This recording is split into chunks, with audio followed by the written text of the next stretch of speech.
former Attorney General, which was discounted, so which was found to be not based on the committee's report. There is information that clearly shows that that advice was given, the termination was done. The government appears to have thought that the termination was wrong or that it will cost us too much, then sought to have the termination sort of renegotiated so that we settle the matter. But our legal advisor at the time didn't seem to be interested in renegotiating the whole thing. And that's why we are here. Otherwise, this matter would have been settled. Yes, please. Yes, go on to the second point after the lack of record. So the second point then is this issue of a single point responsibility. We have a decision to make, and the decision has an outcome. And that outcome has implications for us. Who is ultimately responsible? As I've listened to you and I've listened to this matter, is it the parliament? Is it the cabinet? Is it the minister? Is it the civil servants? There's a whole locus that is being discussed. And we can't say that ultimately there's this one officer appointed by the president or in office serving as a public servant who is responsible for this decision.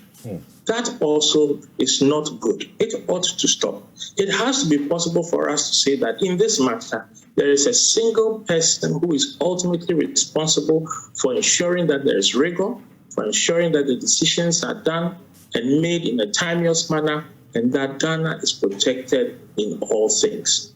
That is missing. It doesn't help that people are able to go into this process with an expectation that they are in some way going to be insulated. That also is not helpful. My third point, government itself has not been humble.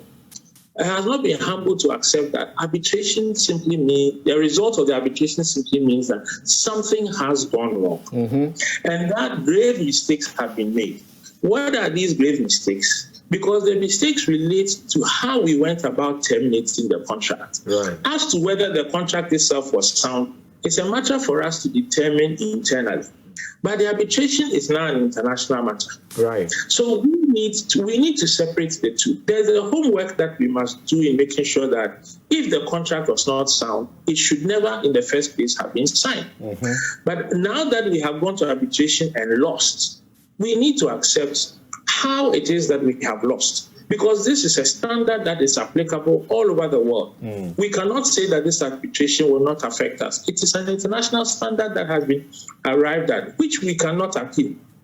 Or we did not appeal. Whatever options we had, we didn't take advantage of. So now it stands. So we need to accept, okay, these are the errors that have been done. What has happened is that we are having a debate that is always on the verge of becoming political, and it ought not to be.